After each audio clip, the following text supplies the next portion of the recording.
Entonces, dentro de las modalidades de sensibilidad, el tacto fino tiene la primera neurona a nivel de médula, después viene ascendiendo.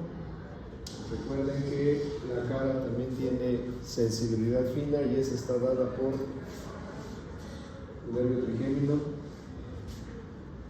Sigue ascendiendo hasta el núcleo lateral ventral del tálamo para después llegar a la corteza sensitiva y ser interpretado, sea tacto discriminativo, detallado, y es una sensibilidad consciente propioceptiva. La sensibilidad va a tener una parte cortical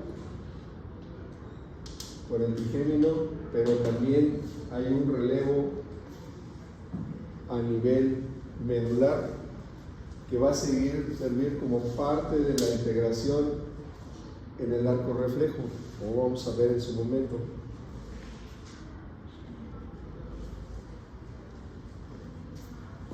Las vías sensitivas principales van a ser los espinotalámicos, sea anterior y lateral. Entonces comprende neuronas de segundo orden, van a conducir dolor, van a terminar, entre otras modalidades, terminan en el tálamo y tiene poca sinapsis porque transmite principalmente dolor. Entonces hacíamos la correlación entre la caída de la gota de aceite caliente y la respuesta, cuánto tiempo transcurre, milésimas de segundo, es lo que viaja el dolor y viaja con pocas sinapsis, ¿sí? Esto hace que la velocidad de la conducción sea mucho más rápida, a diferencia del tacto fino, que tiene diferentes relevos. El dolor viaja de forma prácticamente directa del sensor, ascenso directo hacia el tálamo, y tendrá relación esa sensación con la vía motora. Doctora. Pues sí, por el reflejo de... Es correcto. ¿Sí? Viene un estímulo que es nocivo y ante el estímulo viene una respuesta, generalmente de retiro. Solamente la única situación donde no ocurre eso es con la chancla de mamá. Ahí se tiene lo que quedar quieto porque si no le tocan más chanclazos. Entonces, en el espino talámico anterior y lateral, acordamos, va directo. Cuando veamos médula vamos a ver mucho esta palabra, ganglio, no tiene que ver nada con ganglio linfático. La vamos a empezar a platicar desde el sistema simpático y parasimpático, pero la raíz sensitiva tiene un ganglio que tiene una relación con el sistema simpático, hace sinapsis a nivel de los núcleos de la sustancia gelatinosa en las astas posteriores, la segunda neurona en la sustancia reticular del tallo y la tercera neurona en el tálamo, que es donde literalmente se va a interpretar, y finaliza a nivel de la corteza porológica. Entonces, la vía del dolor, el estímulo que va a activar los receptores, envía señales de forma directa, el dolor va a producir una respuesta dentro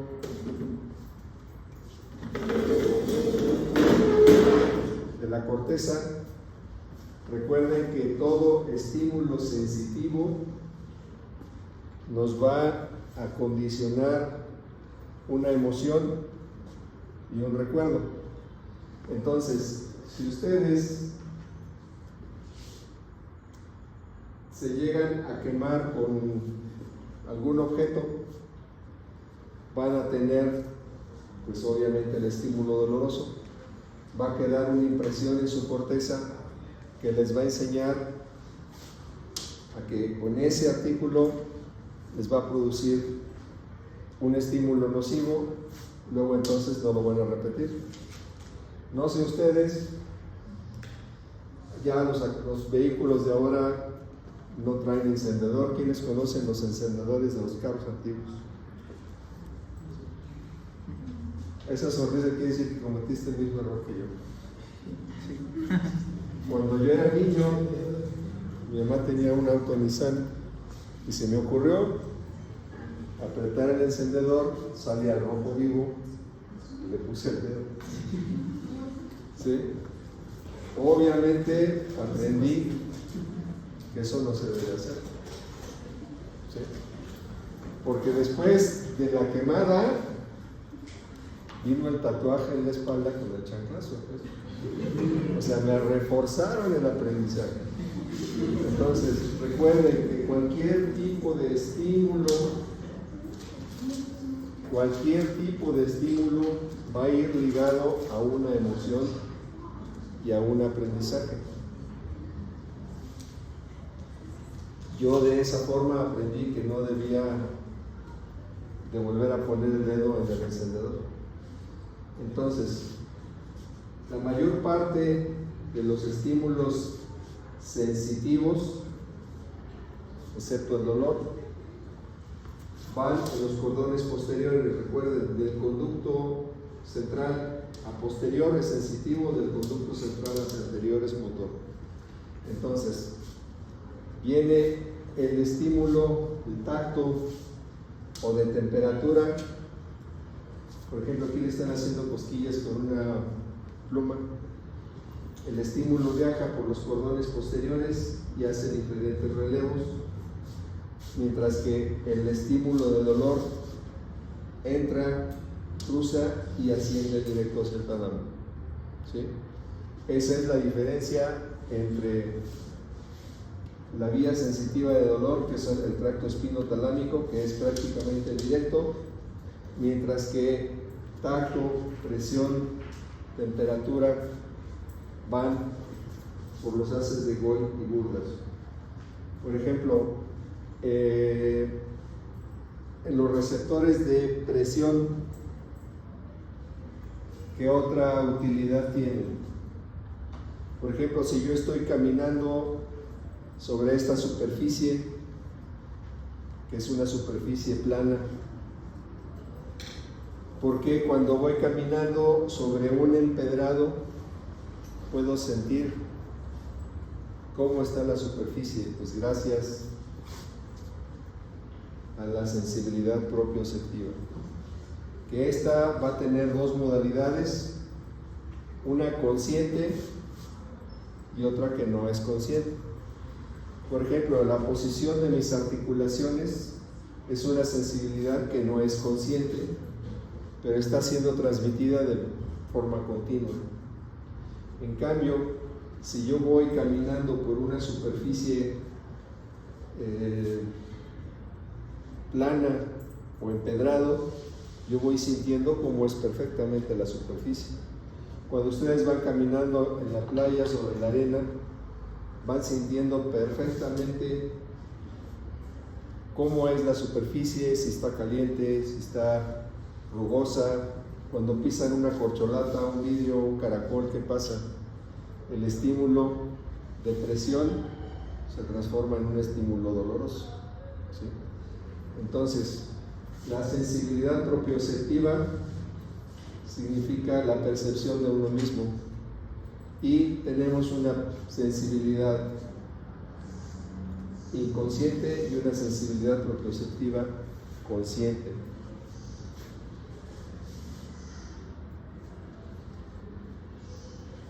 Por ejemplo, aquí está una postura de yoga. Para poder lograr esta postura, ¿qué se necesita además de fuerza y tono muscular? El equilibrio.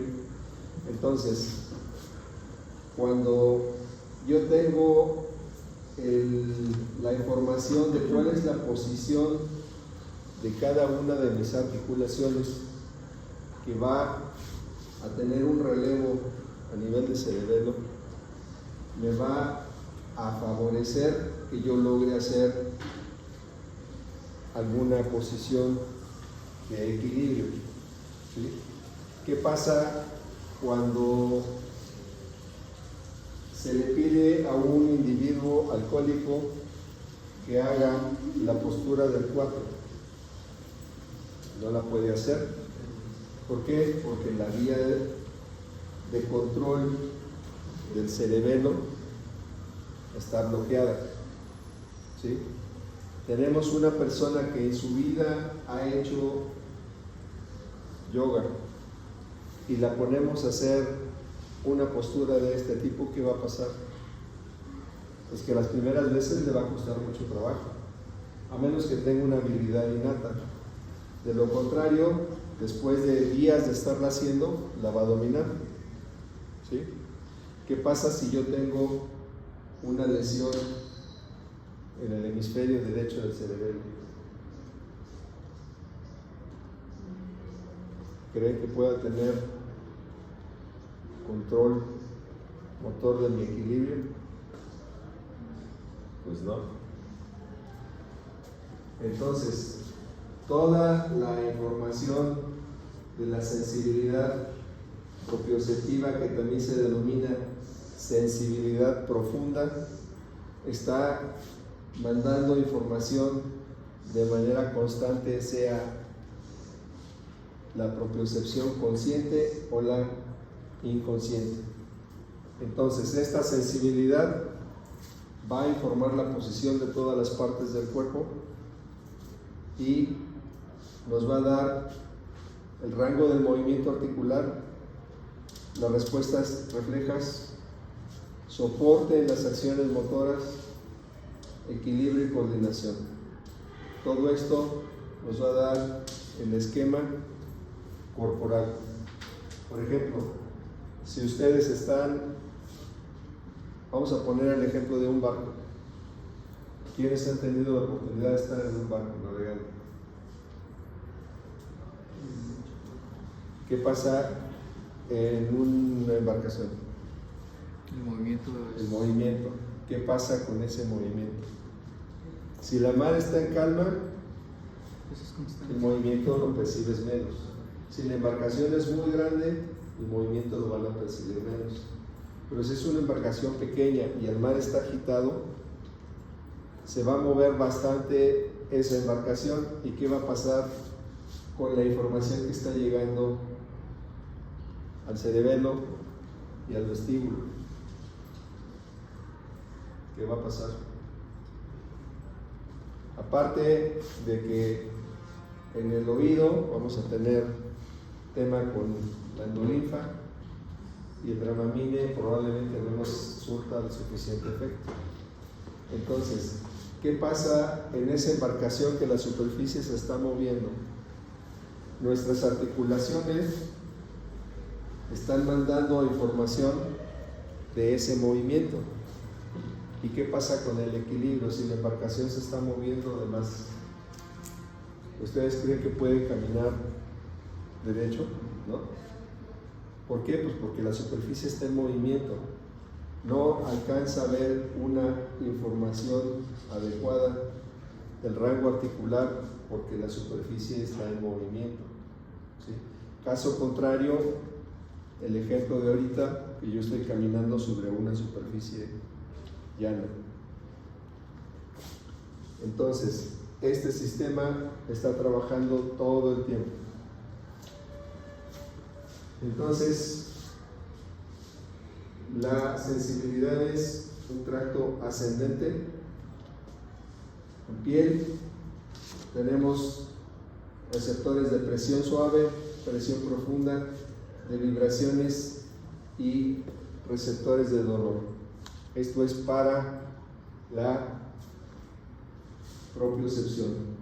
Por ejemplo, cuando está haciendo un viento fuerte en su piel, pueden sentir vibraciones lentas. ¿Sí? Si está haciendo una lluvia, la caída de cada gota, ustedes la están percibiendo.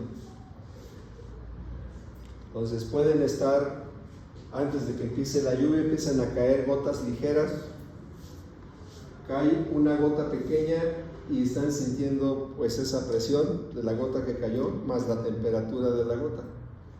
¿Sí? Y es una gota minúscula. Entonces, esta información propioceptiva es aquella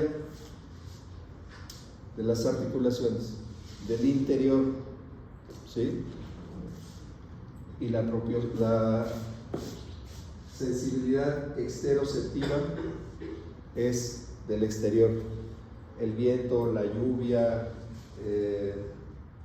por ejemplo, la explosión de un fulminante, de un fuego artificial, genera una vibración que ustedes es capaz que la puedan sentir. Ese es un estímulo externo. ¿Sí?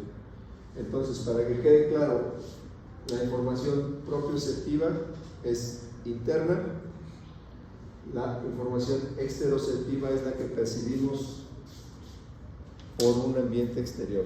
¿Queda claro? Y ambas nos van a dar le van a dar a la corteza una información de qué es, dónde está, cómo se mueve, ¿sí? Y si ese estímulo externo puede llegar a ser nocivo, ¿sí? O agradable.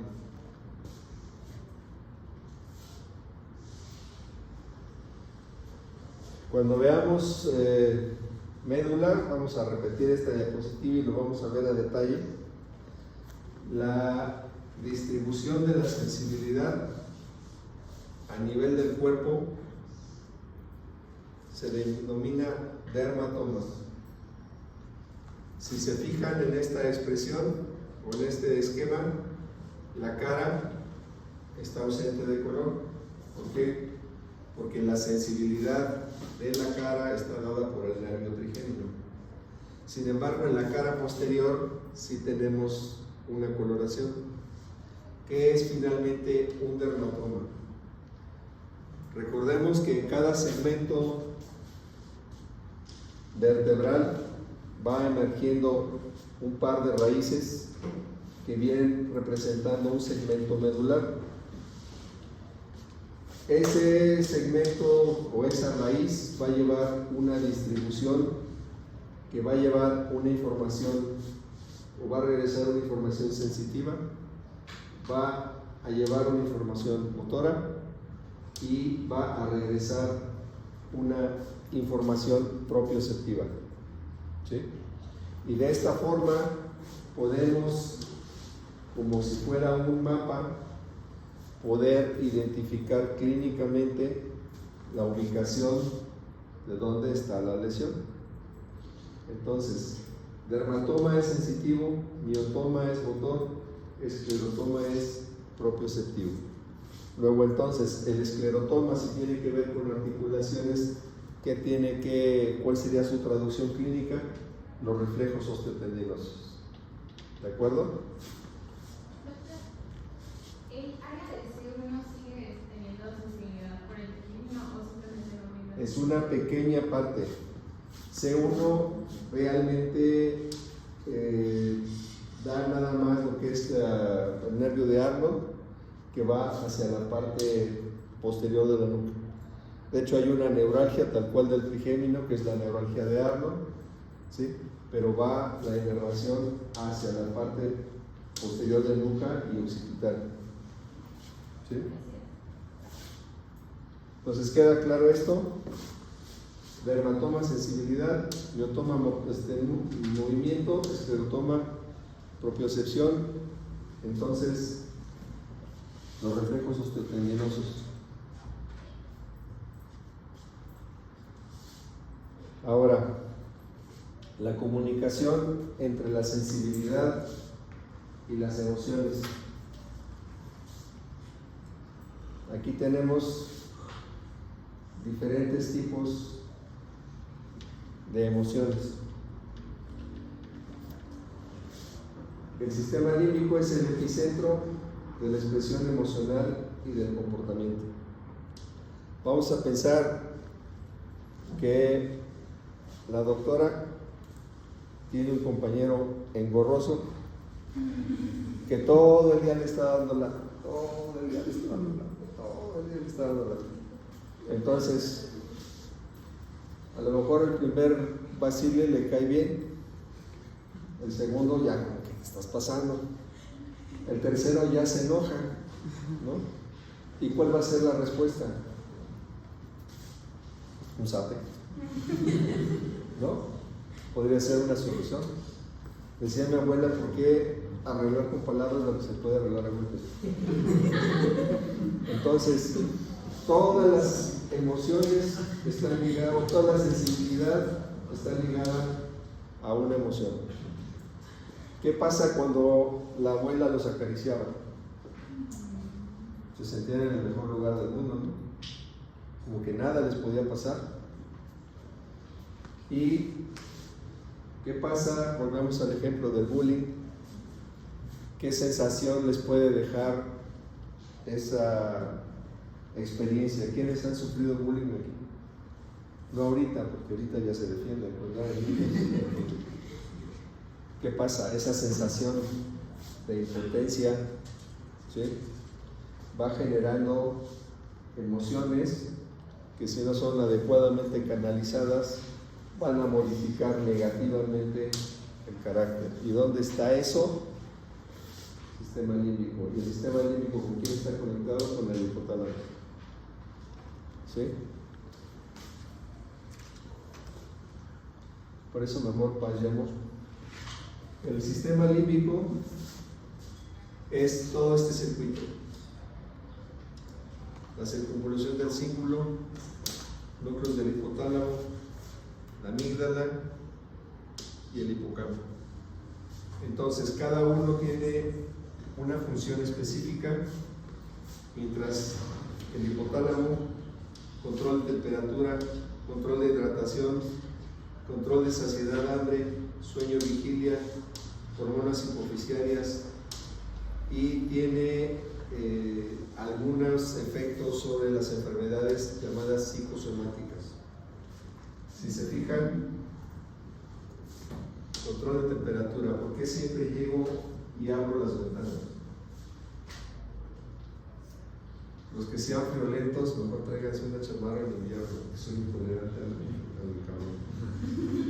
El calor me pone de malas.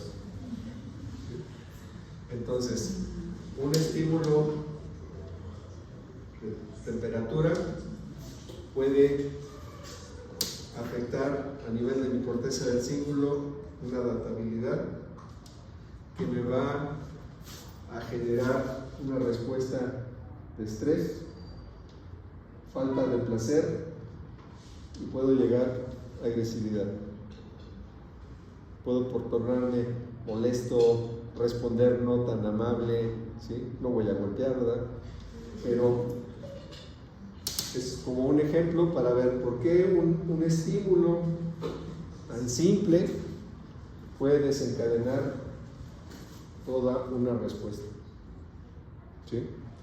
Entonces, a nivel de la corteza del cíngulo, flexibilidad cognitiva, adicciones, muy importante. ¿Por qué la gente cae fácilmente en adicciones? ¿Por qué la gente generalmente empiezan con una droga y van subiendo de nivel? Pues porque hay una falta de control. Y siempre el drogadicto lo que dice es que busca aquella primera sensación que nunca se repite. ¿Sí? Entonces, la gente que usa por primera vez cocaína o la droga éxtasis sienten, pues como su nombre lo dice, una respuesta de éxtasis, pero que esa primera ya no se va a repetir. Y lo que buscan y buscan y buscan, y lo que hacen es ir subiendo dosis hasta que se hacen adictos. Adaptabilidad social, cuidados maternos.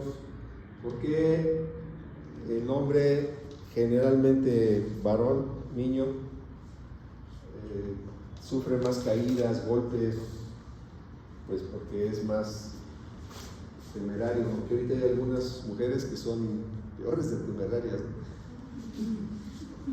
Las fobias, ¿sí? Aprendizaje para lo negativo. En la amígdala, sociabilidad, respuesta al temor, estrés postraumático, placer, codificación de recuerdos con una carga emocional negativa. Volvemos al ejemplo del bullying. Quien de niño tuvo bullying, algún estímulo mínimo puede hacerlo regresar y tener una carga emocional o una respuesta emocional, como si despertara un algo que estaba dormido y tener una respuesta muy violenta ante un estímulo. Vamos a poner otra vez el ejemplo: la doctora y está siendo bulleada por el compañero, pero la doctora en la primaria tuvo una compañera que le hacía la vida imposible y le apretaba el brazo de tal forma que le dejó una marca emocional, y él entre chiste y chiste le toma el brazo en la misma forma. ¿Cuál va a ser la respuesta? Le va a despertar toda una emoción y va a tener una respuesta muy violenta por el recuerdo de esa emoción. ¿Sí? Algo que estaba dormido, él con un estímulo mínimo lo despertó. ¿Sí? Y la respuesta va a ser: oh, espérate, tranquila. ¿Sí? Pero no sabe lo que hay atrás. Por eso, consejo: nunca juzguen la actitud de una persona porque no saben qué trae en su backpack. ¿Sí? A veces vemos que el compañero que es jovial, platicador, de buenas a primeras está muy callado, retraído, pues más bien preocúpense qué es lo que le está pasando, ¿no? Y ver en qué forma se le puede apoyar. Y en el hipocampo, lo que llega a tener estado de shock en los exámenes, la memoria, y aquí está mediado mucho la atrofia del hipocampo con la enfermedad de Alzheimer. Es útil en la navegación, esto es la ubicación, como si fuera un mapa de todo nuestro comportamiento. Memoria, emociones fuertes, y aquí está mediado el olfato. ¿Cuántas veces no va pasando por una panadería y ese asqueroso olor a pan recién hecho no les hace tener un recuerdo muy agradable? Quien diga que no es mentiroso. ¿Sí? Entonces, el sistema límbico es el que coordina los procesos sensitivos con las emociones y con los recuerdos.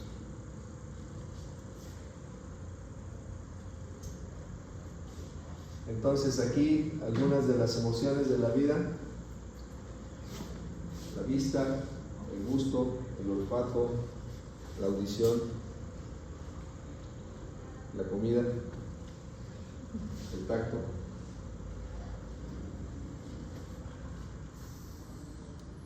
Y les comparto eso fue de este fin de semana.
Bueno.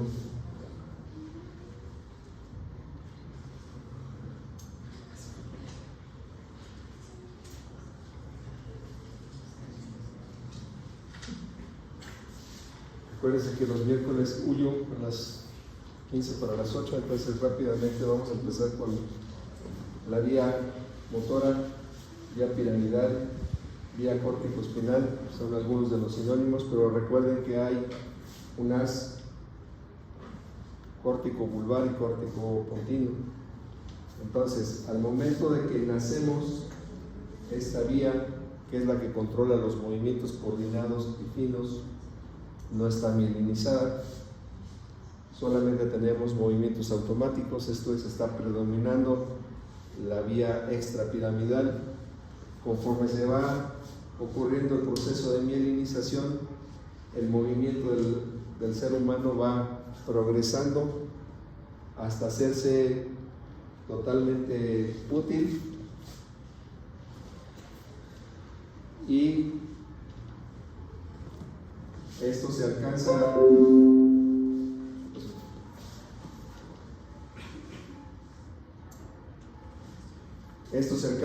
aproximadamente después de los 2 años de vida, y conforme vamos, o el individuo va mielinizándose, va haciendo movimientos perfeccionados y precisos. El nombre de vía piramidal no viene porque se origine en las células piramidales o células de Betz, sino por la decusación de las pirámides a nivel del bulbo raquídeo. Entonces, este es un resumen de las vías del sistema nervioso. ¿Qué es una vía? Es un grupo de fibras, obviamente axónicas, que transportan información entre las distintas partes del sistema nervioso central y conectan cerebro con médula y van a dar conexión final con el sistema nervioso periférico. ¿Sí? Las vías, recuerden, ascendentes son sensitivas, descendentes son motoras. Entonces, los tractos ascendentes en la columna posterior, fascículo gratis y cuneatus, el espino talámico anterior, espino talámico lateral, espino cerebeloso anterior y posterior, espino tectal, espino olivar y espino reticular. Entonces, gol y borda, pues son la parte más gruesa y posterior. Espino talámico, ¿de dónde a dónde va? Médula espinal al tálamo, sea núcleos anteriores o núcleos laterales. El tracto espino cerebeloso, ¿a dónde va? Médula espinal a cerebelo, sea tracto anterior o sea tracto posterior. Espino tectal, ¿a dónde va? Al tectum. ¿Sí? Espino olivar, ¿a dónde va? De la médula al núcleo olivar. Espino reticular, de la médula a la sustancia reticular, en el tallo cerebral.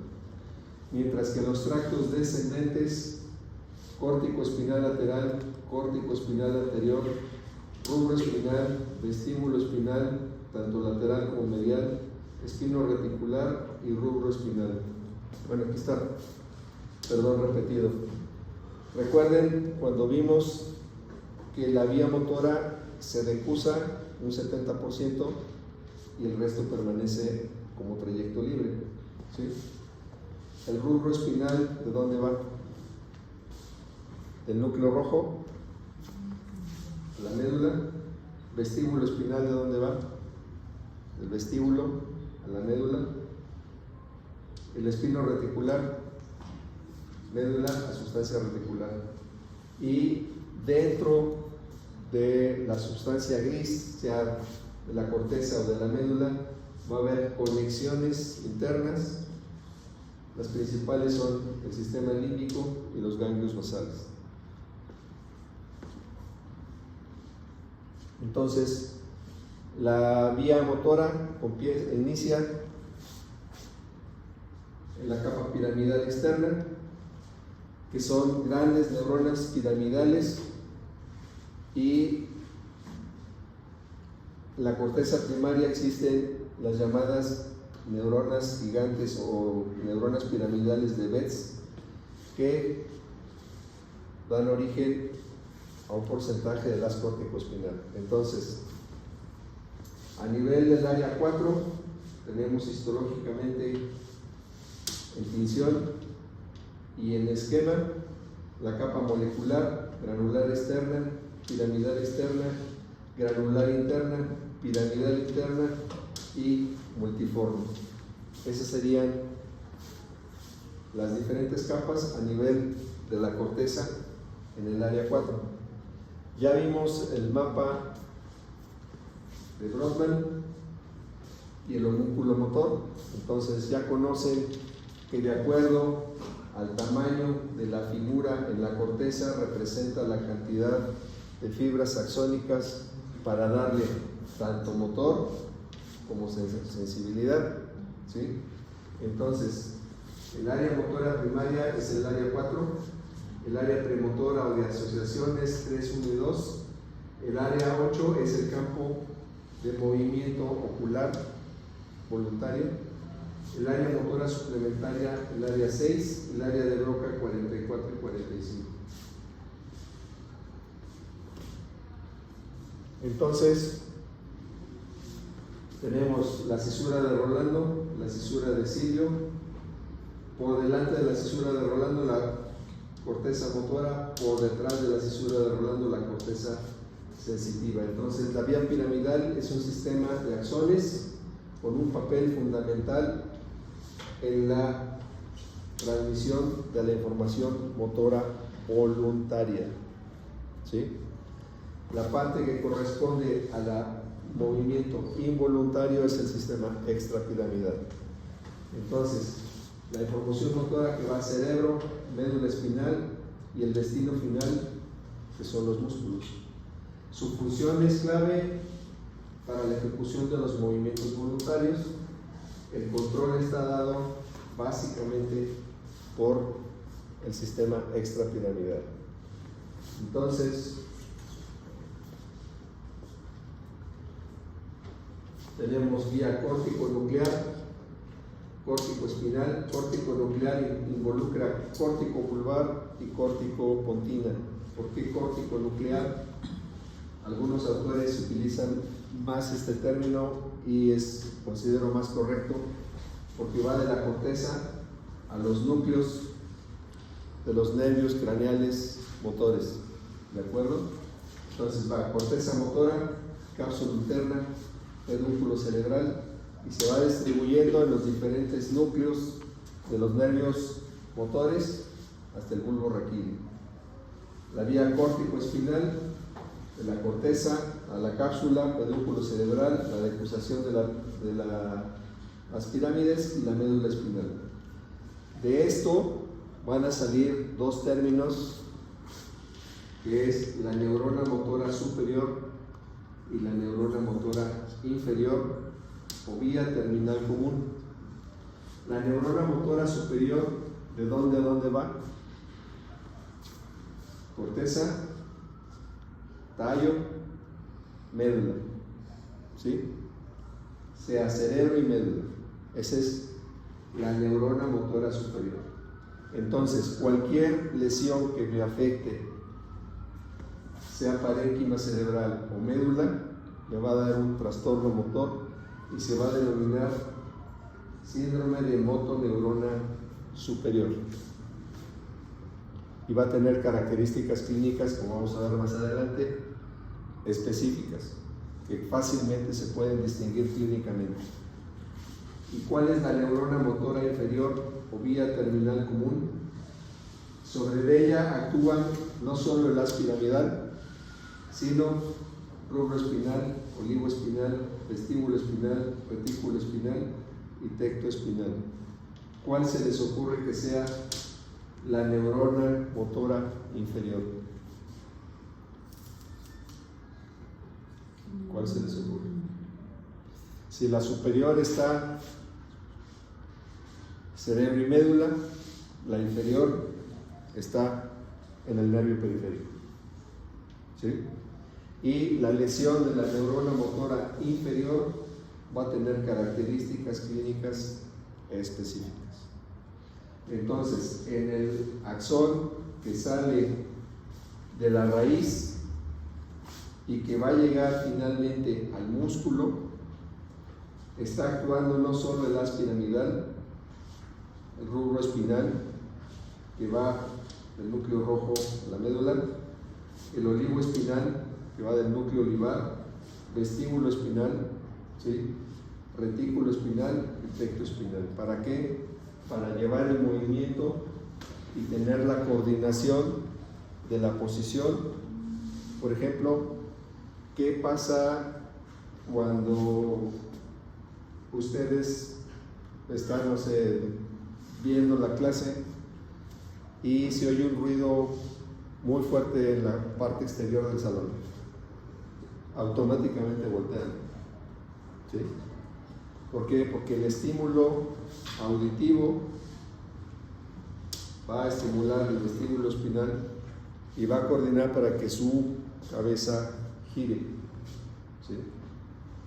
Entonces, en la neurona motora inferior no solo es el haz piramidal, sino fibras de control extrapiramidal, vestibulares, ¿sí? Porque ya es el cable final. Volvemos a un ejemplo de cable. Yo tengo la computadora y tengo un cable de impresión, y dentro de ese cable de impresión van una infinidad de cables, cada uno cubierto con su plástico protector. Entonces, lo que llega al músculo, vamos a pensar, esta es la raíz, le va a llegar al músculo, pero le va a llevar mucha más información, no solo motora. ¿De acuerdo? Entonces, ¿por qué vía terminal común? Porque sobre ella actúan diferentes haces. Entonces, vía piramidal, motoneurona superior, motoneurona inferior o vía terminal común, sale en el nivel espinal, en la asta anterior. Recuerden que es motora, entonces el asta posterior va a ser sensitiva dentro de la médula, el asta anterior. Y, por ejemplo, hablando de nervios craneales, tendrán una vía terminal común, una segunda neurona, si son nervios craneales.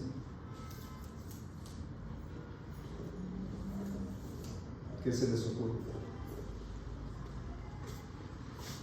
Aunque sea su origen real en un punto del tallo cerebral, desde el momento que es el origen aparente, esto es, que sale ya del tallo, es una neurona motora inferior.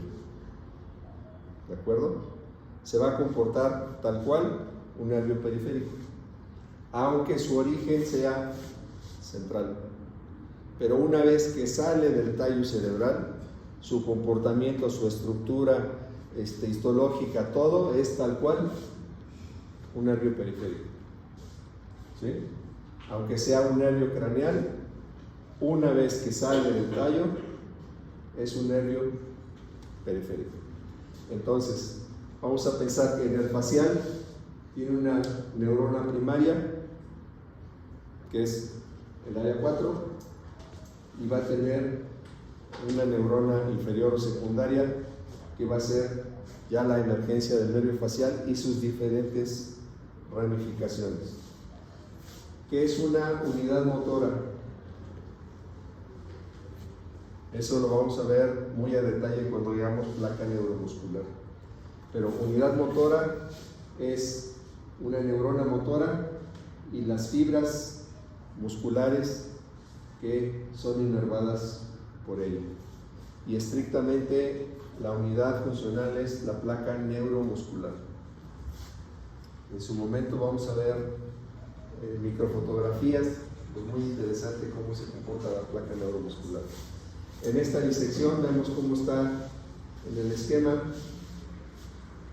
disecada de las diferentes vías, cómo van pasando la vía córtico-espinal, y aquí en las tractografías, cómo ya gracias a esta tecnología, ¿qué estructura es esta?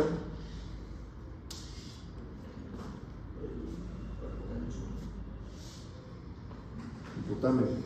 Aquí está la corona radiada. ¿Recuerdan ese esquema que les dije? Ténganlo presente, que está así como perforado. Bueno, por ahí pasan las fibras a nivel del putamen, y aquí están haciendo la tractografía específica de este.